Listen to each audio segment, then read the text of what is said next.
Thank you Jesus, hallelujah. परमेश्वर का धन्यवाद हो सुंदर समय के लिए। वो महान परमेश्वर है जिसने हमें आज का दिन दिखाया और हम फिर से इकट्ठा हो पाए, हालेलुया। मैं इस बात को क्यों कहता हूँ, क्योंकि परमेश्वर का वचन ही कहता है कि आज का दिन है जो किसने बनाया है, यहोवा ने बनाया है। ये परमेश्वर के वचन में लिखा है। और ये आपने गाना भी सुना होगा कि आज का दिन यहोवा ने, सो ये प्रभु के वचन में लिखा है, इसलिए ये गाना बना है, हालेलुया। सो परमेश्वर का दिन, आज का दिन जो है वो परमेश्वर के द्वारा बनाया गया है, इसलिए हम परमेश्वर का धन्यवाद करते हैं, आमीन। और हम सब जीवित हैं, उससे कई बड़ी बात यह है, इसलिए हम प्रभु का धन्यवाद करते हैं। हमने लास्ट संडे क्या सीखा था, आप जान सकते हैं प्रभु के वचन से, क्या आप बता सकते हैं हमने लास्ट संडे क्या सीखा था? उपवास के बारे में सीखा था, आमीन। सो हमने किसके बारे में सीखा था? उपवास के बारे में। और मैंने बताया था कि उस चीज को हम आगे लेकर जाएंगे और उपवास के बारे में सिखा दिया। मैंने आपसे कहा था कि मैं 3 चीज आपको सिखाऊंगा, दान, प्रार्थना और उपवास। दान को आप एक शब्द और ले सकते हैं, भेंट, हालेलुया। जब हिंदी ट्रांसलेशन किया गया तो यहाँ पे थोड़ा सा प्रॉब्लम कर दी गई, उसको दान लिख दिया गया। लेकिन दान जो है, मेरे हिसाब से दान जो है वो उसको दिया जाता है जिसके पास नहीं है या जो भिखारी है, लेकिन भेंट जो है वो हमेशा परमेश्वर को दी जाती है, हालेलुया। सो हम यहाँ पे क्या कहेंगे, उस वर्ड को भेंट कहेंगे। और आगे के समय में हम सीखेंगे भेंट और प्रार्थना के बारे में और उपवास के बारे में हम सीख चुके हैं, हालेलुया। और मैं आप सबको बताना चाहता हूँ, हमारी फ्राइडे की लाइव सर्विस शुरू हो गई है। अगर आप जुड़ते हैं तो उसे जुड़ना शुरू करें। यूट्यूब पे हम लाइव आ रहे हैं फ्राइडे के दिन रात को 8 बजे। सो आप सब लोग उसे जुड़ें, ज़्यादा से ज़्यादा उस लिंक को आप शेयर करें और वो परमेश्वर की गाइडेंस को सुनकर, उसकी आवाज को सुनकर वो शुरू किया गया है, हालेलुया।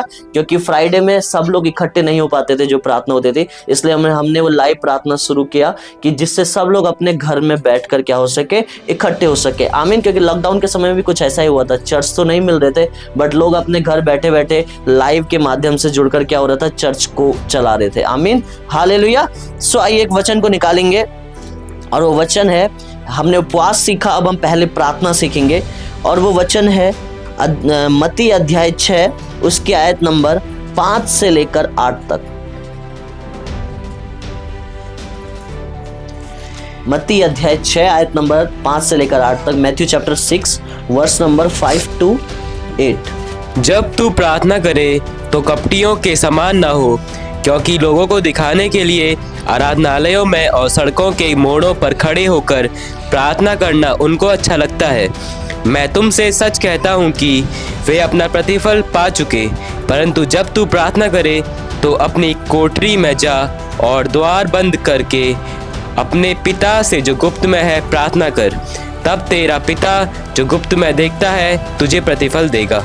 प्रार्थना करते समय अन्य जातियों के समान बकबक ना करो, क्योंकि वे समझते हैं कि उनके बहुत बोलने से उनकी सुनी जाएगी। इसलिए तुम उनके समान ना बनो, क्योंकि तुम्हारा पिता तुम्हारे मांगने से पहले ही जानता है कि तुम्हारी क्या क्या आवश्यकताएं हैं, आमीन, हालेलुया।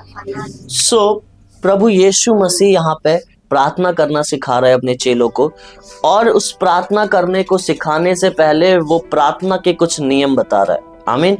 और वो नियम, वो प्रोटोकॉल्स हमें समझने बहुत जरूरी है। कई बार जब हम प्रार्थना करते हैं और उसका फल हमारे जीवन में हम नहीं देख पाते, उसका कारण ये होता है कि हमें पता नहीं होता है कि प्रार्थना कैसे करनी है, हालेलुया। कई बार हम उपवास करते हैं और उसके फल हमारे लाइफ में नहीं आ पाते हैं, तो हमें पता नहीं लग पाता है कि हमारे जीवन में वो फल क्यों नहीं आ पा रहा है, क्योंकि हमने उपवास जो है वो परमेश्वर के वचन के अनुसार नहीं किया, हालेलुया। सो आज में, और कई बार ऐसा भी होता है जब हम बोते हैं, सो उस बोने का प्रतिफल हमारे जीवन में नहीं आ पाता है।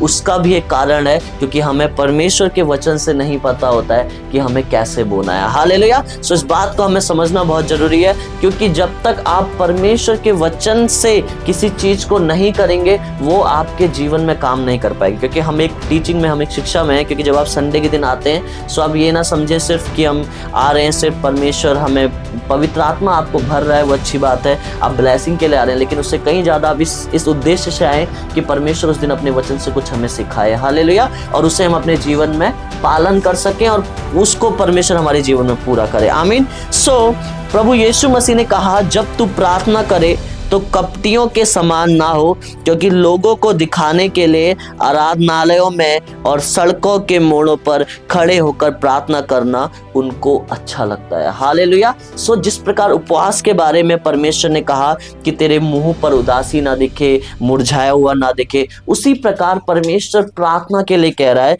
कि जब तुम प्रार्थना करो तो क्या ना हो, कपटियों के समान ना हो। कपटी मतलब वो लोग जो सिर्फ दिखाने के होते हैं। कपटी का मतलब होता है वो लोग जो कपट करते हैं। कपट को हम इंग्लिश में कपट को क्या कहेंगे, जो छल करते हैं, जो किसी के साथ कह सकते हैं आप बुरा करते हैं, किसी को धोखा देते हैं, फ्रॉड करते हैं। तो परमेश्वर कह रहा है कि मेरे साथ जब तुम प्रार्थना कर रहे हो तो मेरे साथ फ्रॉड करने की कोशिश मत करो, मेरे साथ कपट दिखाने की कोशिश मत करो। मतलब कहने का मतलब ये है कि तुम प्रार्थना तो कर रहे हो, जब कर रहे हो और पूरा मेरे सामने तुम आ गए हो, लेकिन उसके पीछे जब तुम्हारा जो जीवन है, तुम्हारा जो लाइफ है, वो उस प्रार्थना के अनुसार नहीं चल रहा है। हालेलुया।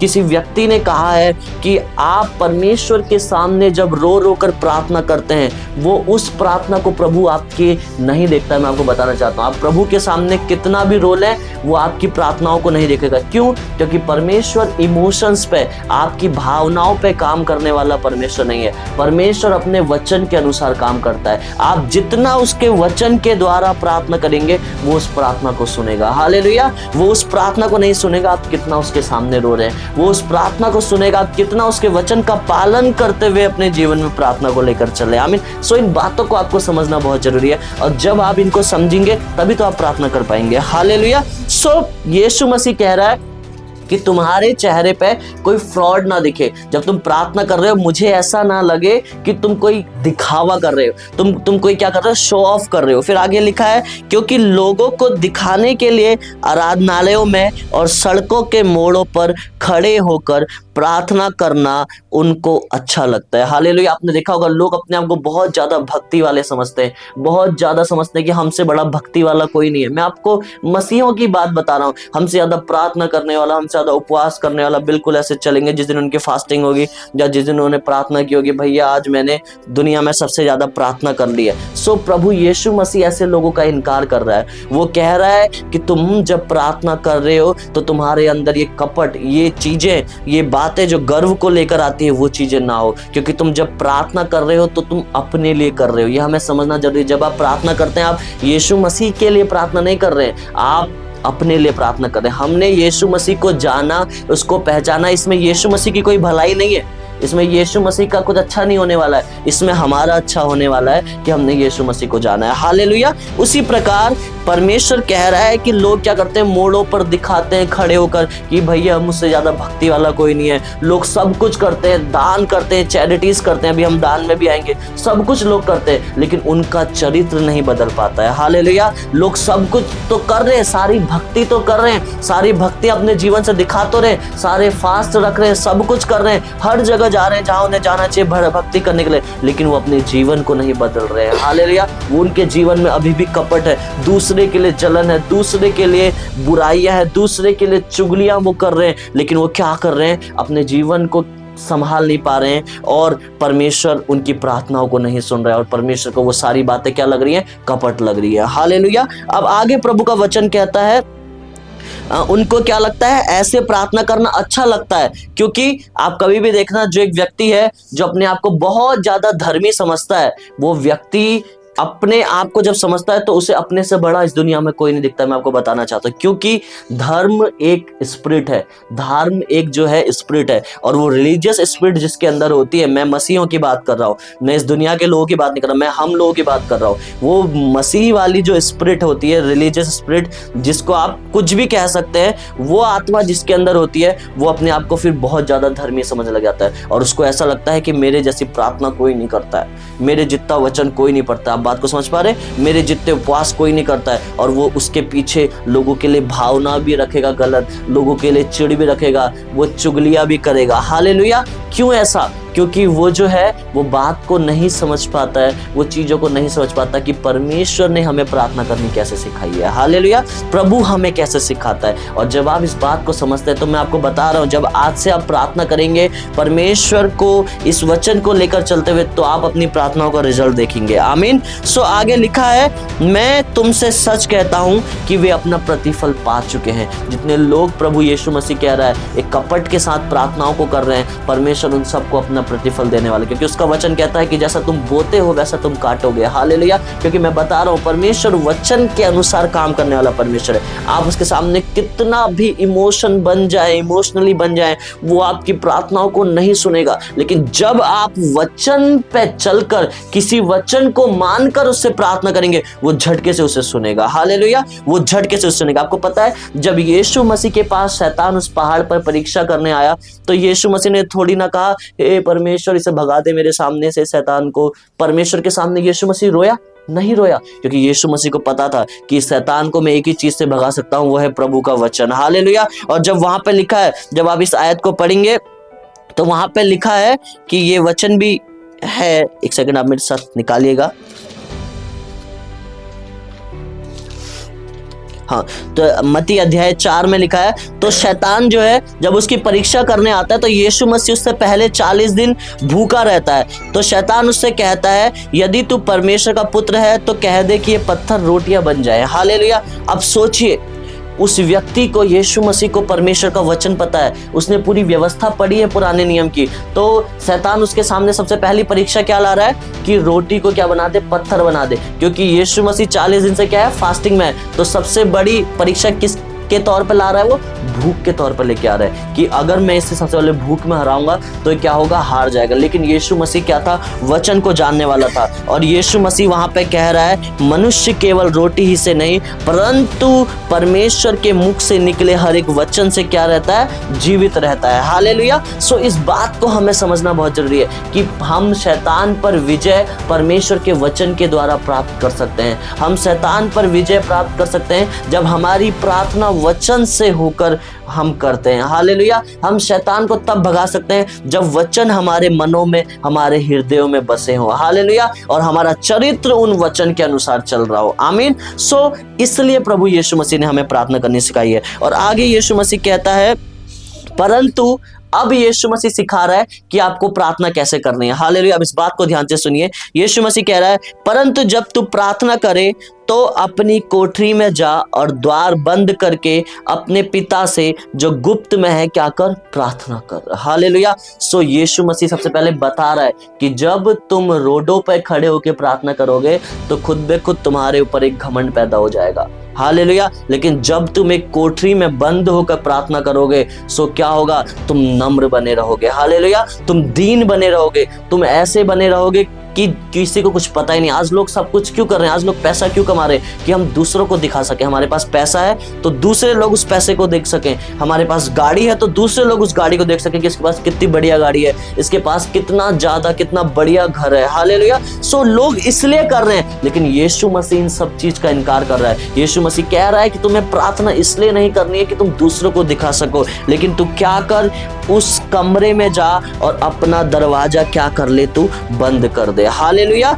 ऐसा यीशु मसीह क्यों कह रहा है? और इसके पीछे एक बहुत बड़ा भेद है। इसका मतलब ये नहीं है कि आप जो प्रार्थनाएं रोडों पर कर रहे हैं, आकर अपने रूम में दरवाजा बंद किया और कर दिया, इसका मतलब ये नहीं, मैं आपको बताना चाहता हूँ। इसका मतलब है यदि कोई व्यक्ति शो ऑफ कर प्रार्थना कर रहा है, उसके जीवन में फिर भी यदि वो प्रभु से प्रार्थना कर रहा है लेकिन किसी न किसी के लिए जलन है, चिढ़ है, ईर्ष्या है, तो प्रभु कह रहा है कि उस ईर्ष्या के लिए, उस जलन के लिए सबसे पहले अपने दिल के दरवाजे को बंद कर, तब जाकर मेरे साथ बैठकर तू प्रार्थना कर। हालेलुया। तब जाकर तू मेरे साथ बैठ। लेकिन यदि तू जलन कर आएगा तो मैं तेरी प्रार्थना को नहीं सुनूंगा। आमीन। आपको समझना पड़ेगा। यीशु मसीह ने एक जगह कहा कि पहले अपने क्या कर, पहले अपने भाई के पास जा, उससे सॉरी बोल, फिर जाकर तू क्या करना, मंदिर में आना। हालेलुया। सो हमें समझना है कि परमेश्वर जो है वो वचन के अनुसार काम करता है, वो इमोशन के अनुसार नहीं काम करता। वो ये नहीं देखता कि किसकी गलती है, वो ये देखता है कि आप कितना अच्छा कर रहे हैं। वो ये नहीं देखता कि मेरी लड़ाई किसी के साथ है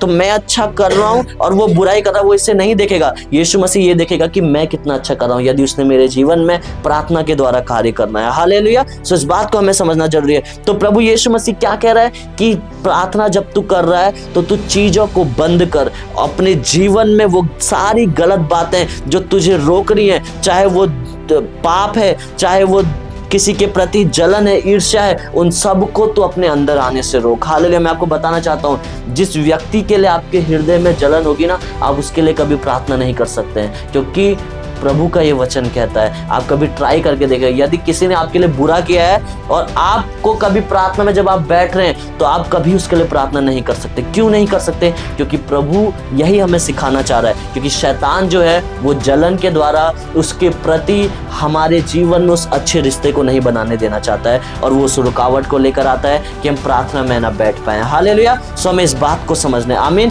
हमें इन चीजों को समझना है, क्योंकि जब आपके अंदर जलन होगी तो आप प्रभु के साथ पूरी शांति, पूरे शुद्ध हृदय के साथ नहीं बैठ सकते। आप प्रभु के साथ ऐसे नहीं बैठ सकते कि परमेश्वर मेरे लिए तू कर, क्योंकि प्रभु कहेगा पहले अपने दिल में क्या कर, तू साफ कर और फिर मेरे पास आकर बैठ। हालेलुया। सो इन बातों को समझे जो मैं बता रहा हूँ। सो हमें क्या करना है, सारी गलत बातों को बाहर छोड़ते हुए प्रभु यीशु मसीह के साथ बैठना है, और हमें प्रार्थना का दिखावा नहीं करना है। और दूसरा, अंदर बैठने का मतलब है, दरवाजा बंद करने का मतलब है कि जब तू प्रार्थना कर रहा है तो किसी को पता ना चले। हालेलुया। मैंने बताया कि आपके जीवन में उपवास, प्रार्थना और भेंट, ये तीन चीजें ऐसी हैं जो किसी को पता नहीं चलनी चाहिए। हालेलुया। क्योंकि आगे प्रभु का वचन क्या कहता है इस बात के लिए? प्रभु का वचन कहता है कि अपना दरवाजा बंद कर, कोठरी में जा और द्वार बंद करके अपने पिता से जो गुप्त में है क्या कर, प्रार्थना कर। हालेलुया। ऐसे क्यों बोला गया कि परमेश्वर गुप्त में है?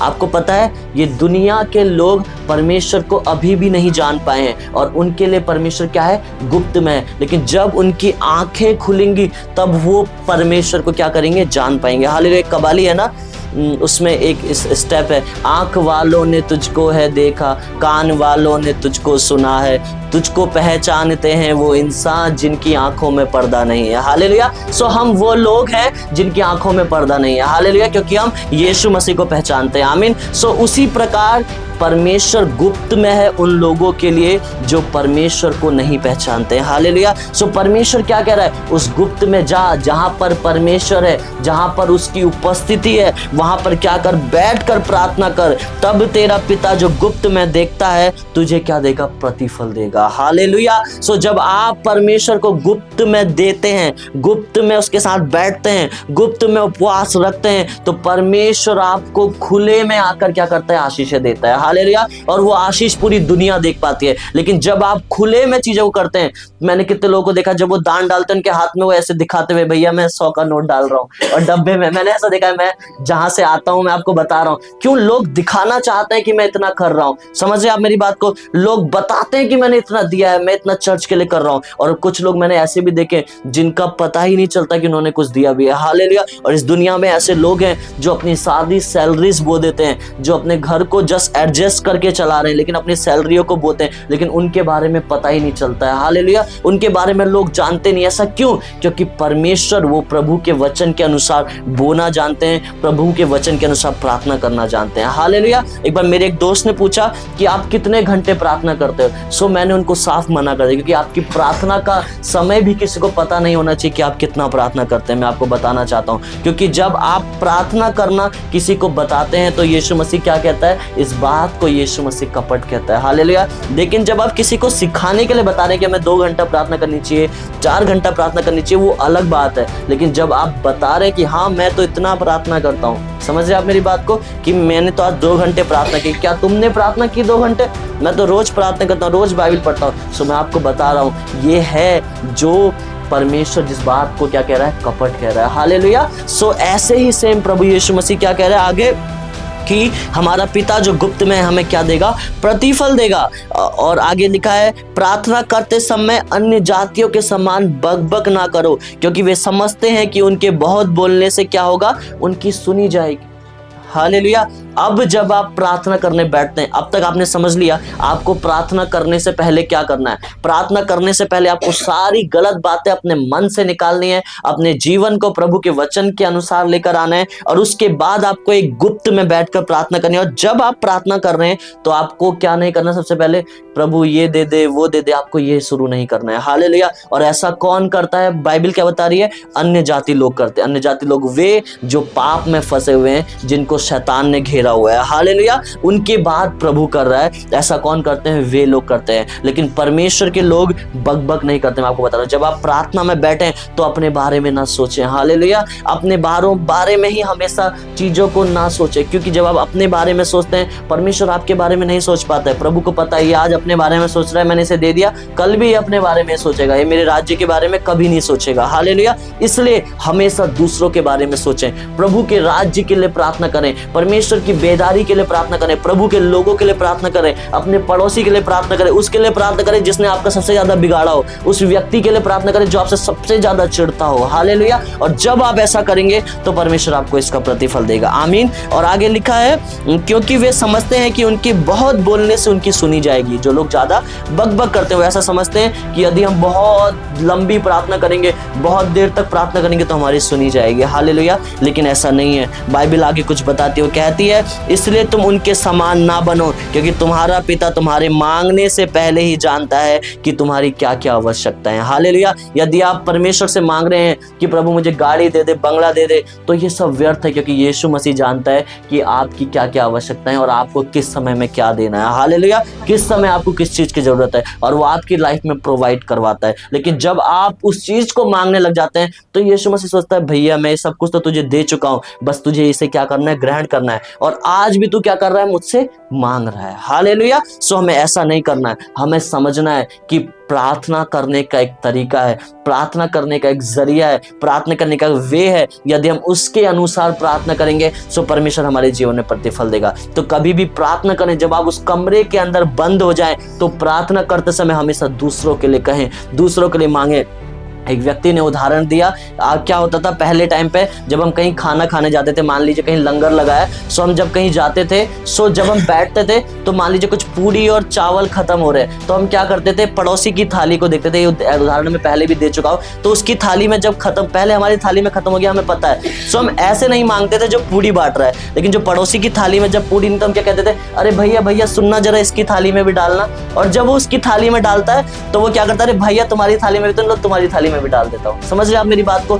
ऐसे ही सेम प्रार्थना का भी उद्देश्य है। हालेलुया। जब आप दूसरे के बारे में सोचते हैं तो परमेश्वर कहता है, यार ये दूसरे के बारे में सोचता है, लो मैं इसको भी दे देता हूँ। हालेलुया। मैं इसको और दे देता हूँ, क्योंकि प्रभु का वचन कहता है, जो अपने पड़ोसी से अपने समान प्रेम करता है, ये क्या है, प्रभु यीशु मसीह की आज्ञा है, जब आप मत्ती में पढ़ेंगे। हालेलुया। सो इस बात को समझे कि हमें हमेशा दूसरे के बारे में सोचना है जब आप प्रार्थना करते हैं। आमीन। उसके बाद लिखा है कि अतः तुम इस रीति से प्रार्थना क्या करो। मैं इस बात को जल्दी खत्म करूंगा प्रार्थना को, फिर हम भेंट में जाएंगे। लिखा है कि अतः तुम इस रीति से प्रार्थना क्या करो, हे हमारे पिता तू जो स्वर्ग में है, तेरा नाम पवित्र माना जाए। मैंने आपको बताया ना। सो प्रार्थना करने के साथ जब आप उस रूम में बैठ रहे हैं तो आपकी प्रार्थना क्या होनी चाहिए, परमेश्वर के नाम को आपको पवित्र मनवाना है। हालेलुया। प्रभु के नाम के लिए प्रार्थना करनी है, उसकी बेदारी के लिए प्रार्थना करनी है। उसके बाद कहना है, प्रभु तेरा राज्य है, तेरी इच्छा जैसे स्वर्ग में पूरी होती है वैसे ही पृथ्वी में भी पूरी हो। अब इसका मतलब ये नहीं कि आपने प्रार्थना याद कर ली और ये प्रार्थना आप करने लग गए। हालेलुया।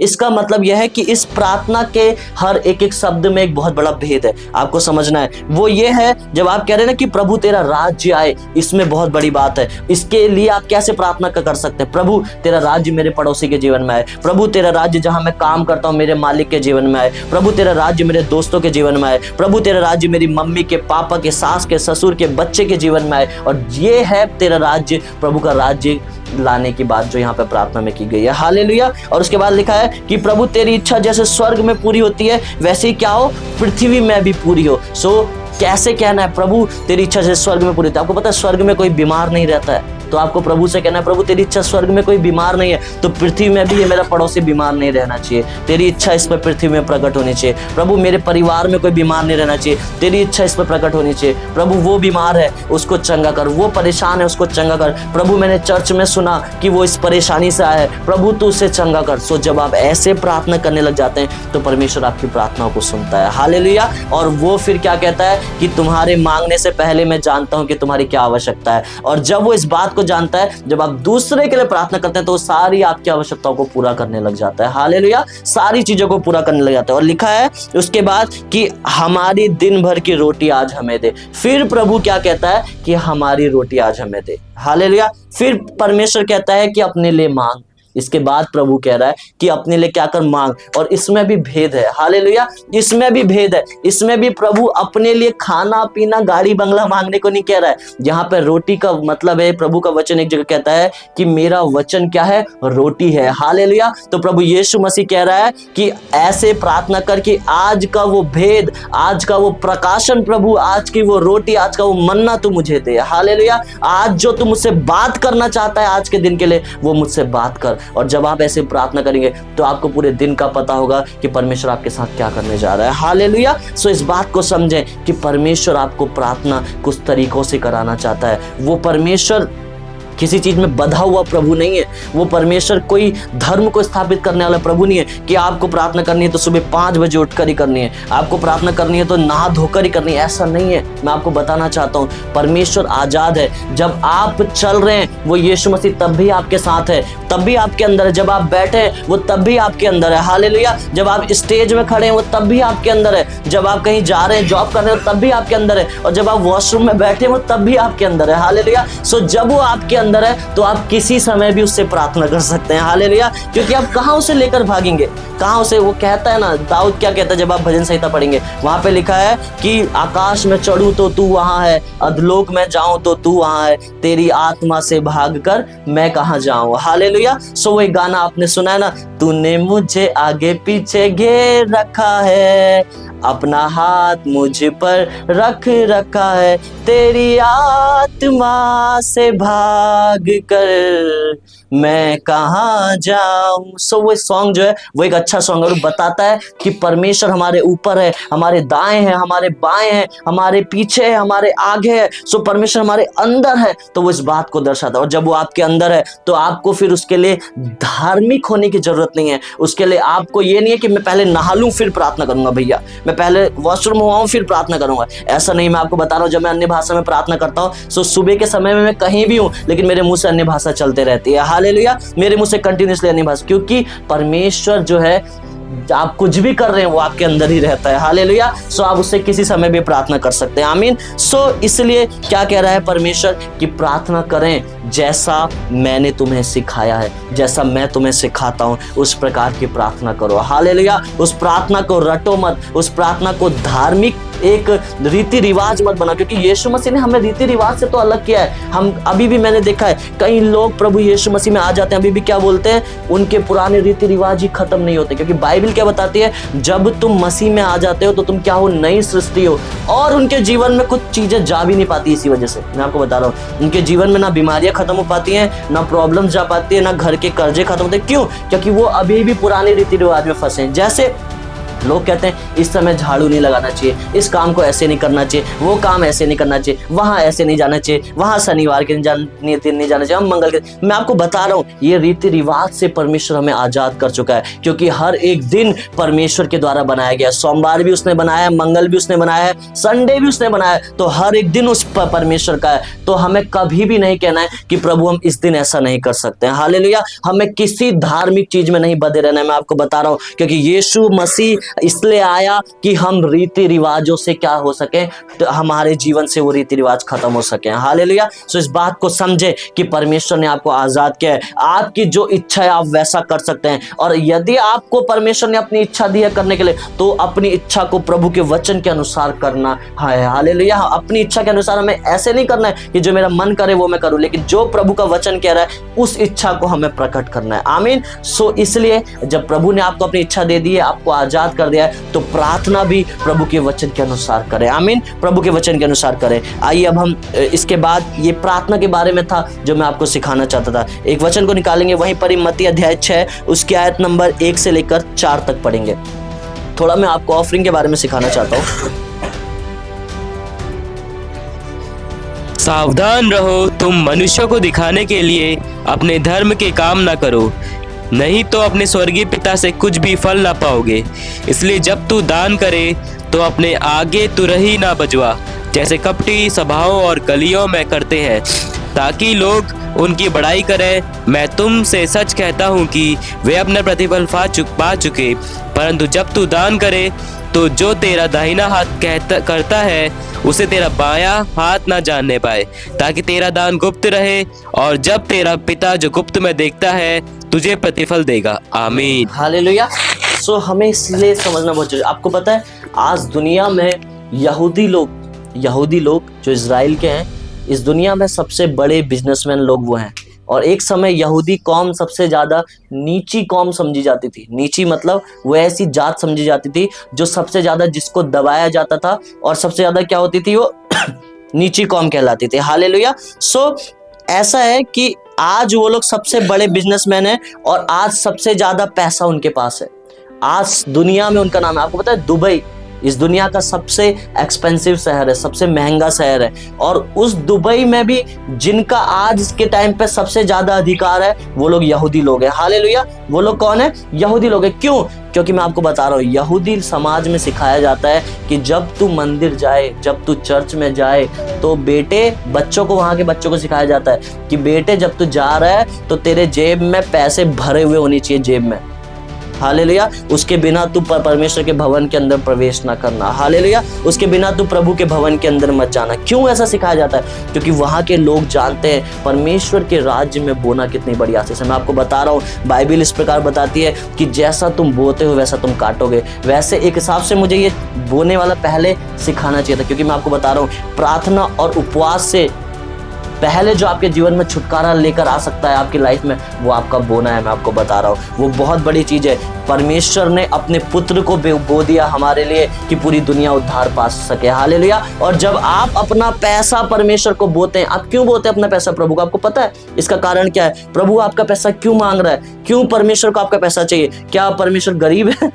बाइबल बताती है स्वर्ग में सोने की सड़कें हैं, प्रभु का सब कुछ है। पृथ्वी, ऐसा लिखा है, स्वर्गीय का सिंहासन है, पृथ्वी उसके पांव की चौकी है। तो जिस जमीन जायदाद की हम वो करते हैं, उसके पैर के नीचे धूल है। वो आप समझ रहे? उसे आपका पैसा क्यों चाहिए? उसका कारण यह है कि जब आप उसके राज्य में बहुत बोते हैं, वो दिखाता है कि आप अपने पैसे से भी ज्यादा परमेश्वर को मानते हैं, उस पर विश्वास रखते हैं। हालेलुया। आपका पैसा भी क्या है? आपके पैरों की धूल। आपको पता है जितने भी बनिए लोग होते, एक समय में क्या होता था, वो लोग क्या करते थे, सारा पैसा जब दुकान में कमाते थे तो नीचे रखते हैं, बोरी के नीचे रखते हैं। उसका कारण पता है क्या होता है? वो इस बात को दर्शाते हैं कि पैसा हमारे पैरों के नीचे है। हालेलुया। पैसा हमारे नीचे, और पैसे से बढ़कर कोई नहीं। और जब वो किसी भगवान को लगाते हैं तो वो ऊंचाई में लगाते हैं, भगवान की जब आराधना करते हैं। क्यों? इतना उनको भी पता है। लेकिन हमें समझना है, जब हम मसीह में आ गए हैं, जब हम परमेश्वर को जान गए, हालेलुया, जब हम परमेश्वर को जान, तो इसलिए जाने कि परमेश्वर के राज्य में बोने की कितनी बड़ी आशीष है। जब से यीशु मसीह के बारे में मैंने जाना, उसके दशवांश की पावर को मैंने समझा, तो आज तक ऐसा कोई महीना नहीं हुआ जिस दिन मैंने दशवांश देना आज तक रोका हो। हालेलुया। मैं आपको बता रहा हूँ, जब मैं प्रभु के राज्य में बोता हूँ, सो इस चर्च का भी दशवांश किसी बड़ी मिनिस्ट्री को जाता है, मेरा पर्सनल दशवांश भी किसी बड़ी मिनिस्ट्री को जाता है। जब मैंने एक नई चीज शुरू की है, जब मैं फ्राइडे के दिन प्रचार करने जा रहा हूँ तब भी मैं ऑनलाइन कहीं दशवांश भेजा हूँ। जब मैं संडे प्रचार करने खड़ा हो रहा हूँ तब भी मैं कहीं क्या कर रहा हूँ, अपना जो पैसा है उसे भेज रहा हूँ, क्योंकि मैं जानता हूँ वो आने वाले समय में एक बहुत बड़ा प्रतिफल देने वाला है। हालेलुया। मैं आपको बताना चाहता हूँ, आपका बोना एक आराधना है।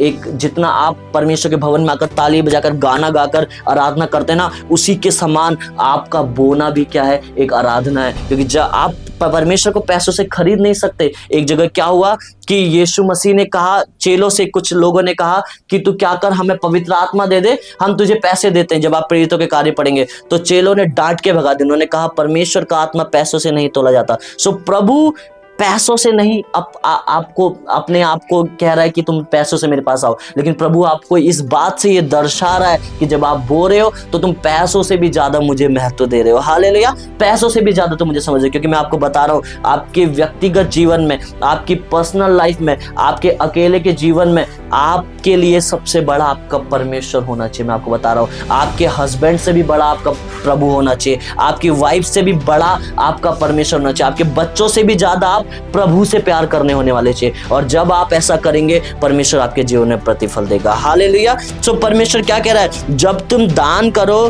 तो कपटियों के समान दान मत करो। हालेलुया। और किसी को दिखाने के लिए दान मत करो। तुम्हारा जब दाहिना हाथ देता है तो तुम्हारे बाएं हाथ को पता ना लगने पाए। मैं आपको बता रहा हूँ, मैंने ऐसे लोग देखे हैं जो लोग प्रभु के राज्य में ऐसा बोलते हैं। मैं एक जगह था 2020 में, और मैं फिर से उस जगह जा रहा हूँ जहाँ से मैं बड़ा और प्रभु के वचन को मैंने सीखा। और जब मैं वहाँ गया तो लोग, आपको पता है साउथ में लोग सबसे ज़्यादा सोना पहनते हैं। और जब वो लोग प्रभु के भवन में आते हैं तो वो अपने सोने के उतार कर प्रभु के भवन में डाल देते हैं। ऐसा क्यों? इससे क्या फायदा हो रहा है? इससे ना पास्टर का फायदा हो रहा है ना चर्च का। चर्च भी बढ़ रहा है, ऐसी बात नहीं उन पैसों से, लेकिन उनको पता है कि जब हम बो रहे हैं तो हम प्रभु के राज्य में ये दर्शा रहे हैं कि प्रभु ये सब कुछ मैंने, सिर्फ ये सब कुछ व्यर्थ है, इन सब चीजों से बढ़कर तू है परमेश्वर पिता। हालेलुया। और जब आप ऐसा करते हैं, अपना सब कुछ प्रभु की ओर बोने लग जाते हैं, तो प्रभु आपके जीवन में काम करता है। जब आप पढ़ेंगे प्रेरितों के कार्य में, जो पहली कलीसिया थी, वहां पे इस प्रकार लिखा है कि प्रेरितों के चरणों में लोग अपनी जमीनें, अपनी जायदाद, अपने मकान लाकर क्या कर देते थे, अपना सोना चांदी लाकर उनके चरणों में डाल देते थे, पास्टरों के चरणों में डाल देते थे। ऐसा क्यों होता था? क्योंकि वो जानते थे, क्योंकि वहां पे इस प्रकार एक वचन लिखा है कि क्योंकि उन सब का मन क्या था? एक था। उन सब का मन एक था और वो एक मन के लोग थे। और बाइबल बताती है जहां एक मन होगा उनके बीच में मैं प्रकट होऊंगा, परमेश्वर कहता है। हालेलुया। सो मैं आपसे कहना चाहता हूं, एक मन हो जाए उसके राज्य में। आप समझें उसके उस बोने के आशीषों को, क्योंकि मैं आपको बता रहा हूं, जब एक किसान एक खेत में बोता है, आपको पता है जब वो बीज लगाता है धान का, तो क्या वो उसी समय निकल के आ जाता है? बिल्कुल, धान का पेड़ या पौधा जो भी कहते हैं उससे निकल के आ जाती है फसल? नहीं आती है। जब वो धान लगता है उसके बाद वो अंदर जड़ पकड़ता है। हालेलुया। उसके बाद उसमें पानी डलता है, दवाइयाँ डलती हैं, उसके बाद एक समय आता है जब वो धान खिलकर आता है। ऐसे ही परमेश्वर के राज्य में बोना है। आज जो आप प्रभु के राज्य में अपना बेस्ट देंगे या दे रहे हैं, वो आपको अभी नहीं दिखेगा, लेकिन वो आगे जाकर फ्यूचर में आपकी लाइफ में ब्लेसिंग को लेकर आएगा। हालेलुया। मैं आपको बताता हूँ, जब हम परमेश्वर में आए नए, तो मेरी मम्मी ने जाना कि प्रभु के राज्य में दशवांश भी देना चाहिए, और मेरी मम्मी ने अपनी सैलरी से दशवांश देना शुरू किया। मतलब मम्मी की सैलरी यदि 5,000 आ रही है तो मम्मी 500 रुपये परमेश्वर के राज्य में हर महीने दशवांश देती थी। और जब मम्मी ने ऐसा शुरू किया, तो जब मैं इंटर में था 12th क्लास में, सो मुझे बड़ी टेंशन थी मेरी पढ़ाई के लिए कि आगे का पैसा कहाँ से आए, क्योंकि हम लोग पढ़ने में अच्छे थे। मेरा भाई अभी भी बहुत अच्छा है पढ़ने में, लेकिन मैं अब उस समय बहुत तेज था पढ़ने में। सो मैं चाहता था मैं कुछ अच्छा पढ़ूं, और मेरा 12th में भी फर्स्ट डिवीजन आई थी, और मैं अच्छा था, मेरी मैथ थी, फिजिक्स केमिस्ट्री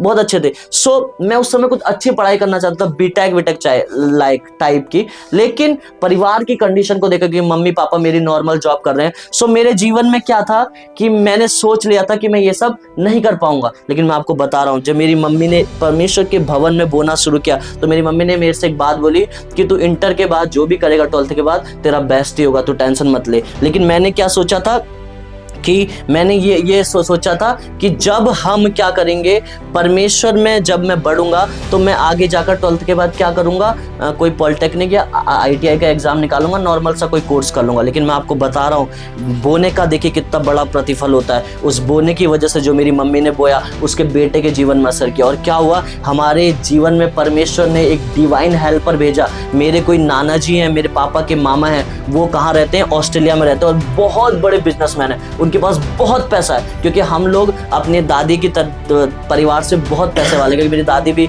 कुछ गवर्नमेंट रिटायर, मेरे दादाजी भी इंडियन एयरफोर्स में थे। लेकिन उसका कारण क्या था, जब बहुत ज़्यादा पैसा है उनके पास जो ऑस्ट्रेलिया में है, तो वो कई साल बाद 2018 में क्या हुए, इंडिया आए, प्रभु ने रास्ता खोला। और हम नहीं जानते हैं, सिर्फ मेरे पापा जानते हैं कि उनके मामा कहाँ रहते हैं, वहाँ रहते हैं। पापा के वो क्या है, मेरे मामा है, ऑस्ट्रेलिया रहते हैं। सो प्रभु ने क्या किया, उनके हृदय में डाला और कहा जो मेरे पापा का नाम लेकर जो दिनेश है, दिनेश को बुलाओ और उसकी फैमिली को बुलाओ। सो हम क्या हुआ, पहाड़ में उनसे मिलने के लिए गए पाटकोट में। और जब मैं उनके पास मिलने के लिए गया तो उन्होंने मुझसे पूछा कि तू आगे, अभी तुम कौन सी क्लास में? मैंने कहा 12th में।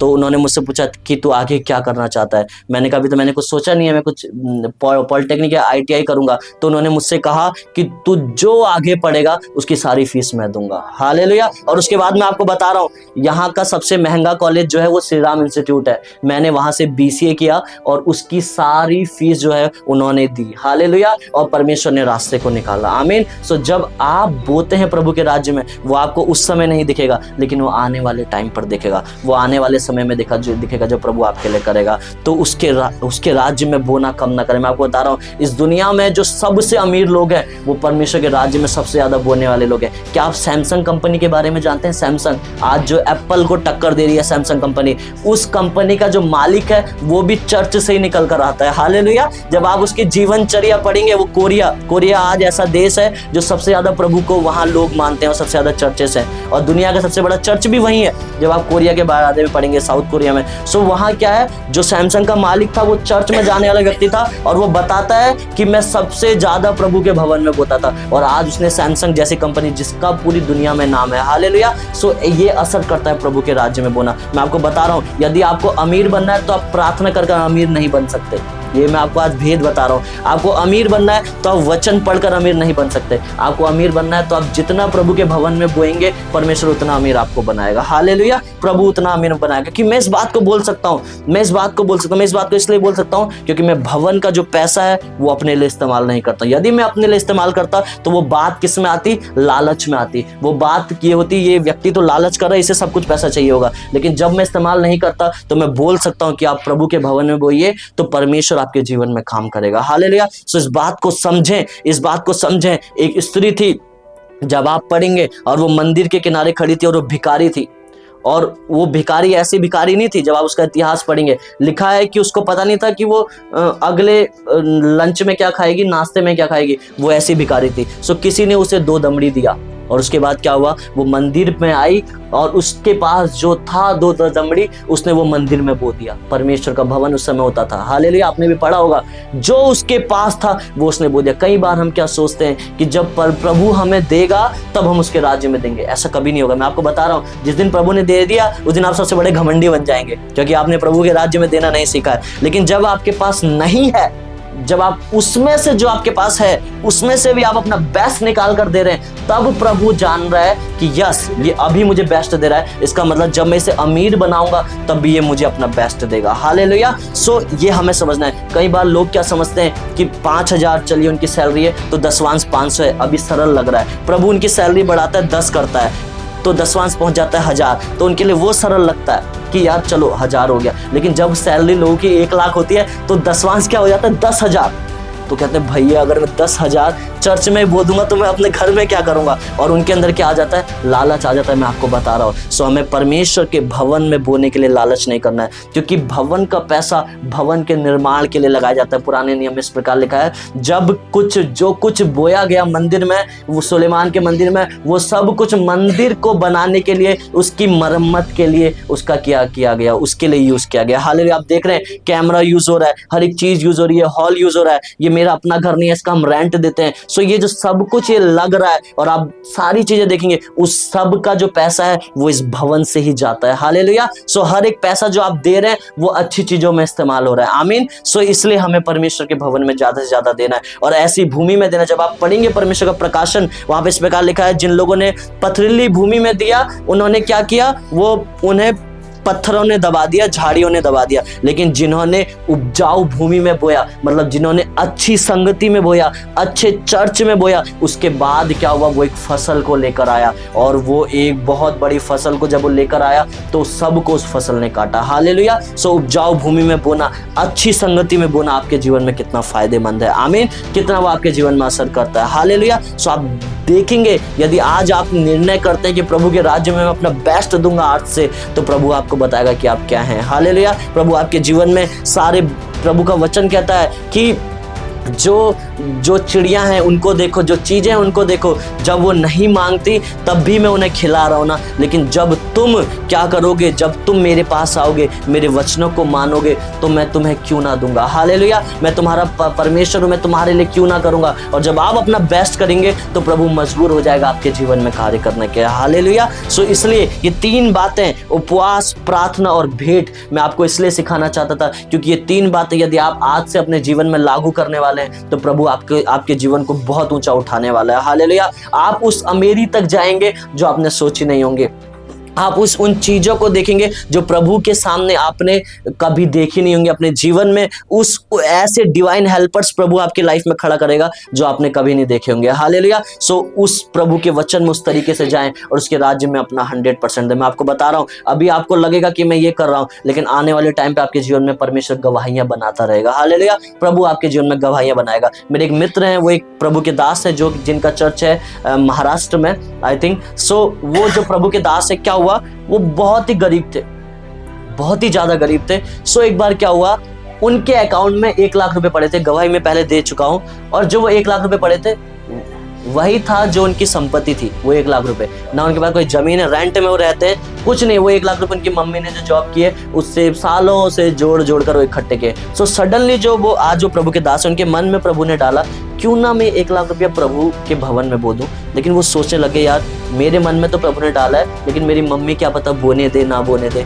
उसकी जीवन भर की कमाई है 1 लाख रुपया, और जो है उनकी संपत्ति वही है। सो उसके बाद क्या हुआ, वो रात को खाना खाने बैठे तो उनकी मम्मी ने खुद ही बोल गई कि बेटा जो मेरे पास 1 लाख रुपए पड़े हैं, क्यों ना हम उसे प्रभु के भवन में बो दें। सो परमेश्वर ने क्या किया, उनकी मम्मी से बात किया, और जब उन्होंने उसको प्रभु के भवन में बोया, मैं आपको शॉर्ट में बता रहा हूँ, तो उसके 2 साल बाद क्या हुआ, प्रभु ने उनके जीवन में एक डिवाइन हेल्पर भेजा, एक ईश्वरीय जो सहायता करने वाला भेजा, एक व्यक्ति। उसने उन्हें 25 लाख का मकान बना के दिया, और उस मकान में वो रहे। और आज उनकी शादी जो हुई है, पुलिस वाली से शादी हुई है, दरोगा है, वो सेवा कर रहे हैं, और परमेश्वर उन्हें ऊंचा उठा रहा है। हालेलुया। सो इस बात को समझें कि परमेश्वर के भवन में बोना आपके जीवन में कितना मायने रखता है। वो आपको अभी नहीं दिख रहा है, लेकिन कुछ सालों बाद आपकी लाइफ में दिखेगा। हालेलुया। इस बात को समझें। आमीन। इस बात को समझें, परमेश्वर के भवन में बोएं, उसके राज्य में बोएं, वो आपके लिए प्रतिफल लेकर आएगा। आप यीशु मसीह के लिए नहीं बो रहे हैं, या आप किसी क्या कहते हैं, किसी मनुष्य के लिए नहीं बो रहे हैं, आप इसलिए बो रहे हैं कि आप परमेश्वर को दिखा रहे हैं कि प्रभु मेरा पैसा जो है, जो आज के समय सबसे बड़ा रुकावट आपके जीवन में क्या है, पैसा।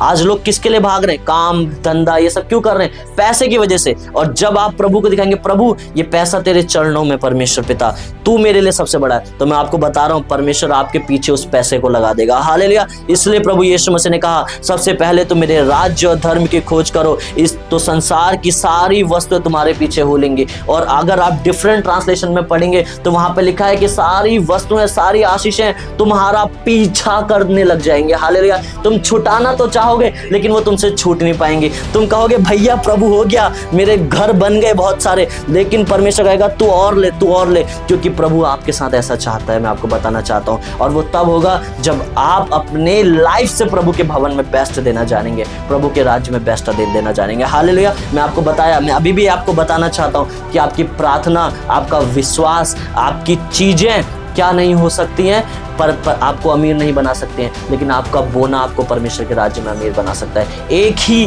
निर्णय है, एक ही। आजकल बहुत सारी गलत शिक्षाएं भी चल रही हैं, मैं आपको बता रहा हूँ ना, बहुत सारी गलत चीजें भी चल रही हैं कि 10वां देना चाहिए, तो पुराने नियम में ऐसा है वैसा है। ये लोग, आप उनके फलों को देखिए, मैं आपको बता रहा हूँ उनके फल कैसे हैं, और आप उन फलों को भी देखिए, उन चर्चेस को भी देखिए जहाँ लोग सबसे ज्यादा बोते हैं, और उनके फल कैसे हैं, क्योंकि यीशु मसीह ने कहा कि तुम उनके फलों से पहचान लोगे कि वो कैसे हैं। हालेलुया। सो जो सबसे ज्यादा प्रभु के भवन में बोते हैं, उनके फल आप देखना वो कितने अमीर हैं, वो प्रभु के दास लोग कितने अमीर हैं। क्यों अमीर है? क्योंकि उन्होंने ऐसा अपने समय में किया है, और वो अभी भी करते हैं। हालेलुया। सो इस बात को समझें, और ये तीनों चीजों को अपने जीवन में आज से अप्लाई करें, और परमेश्वर आपके जीवन में आशीष देगा। आमीन। मैं विश्वास करता हूं कि प्रभु ने आज की शिक्षा से आपके जीवन में आशीष किया होगा, और आप इसको अपने जीवन में जरूर फॉलो करेंगे। आइए हम सब अपने स्थानों में खड़े हो जाएंगे।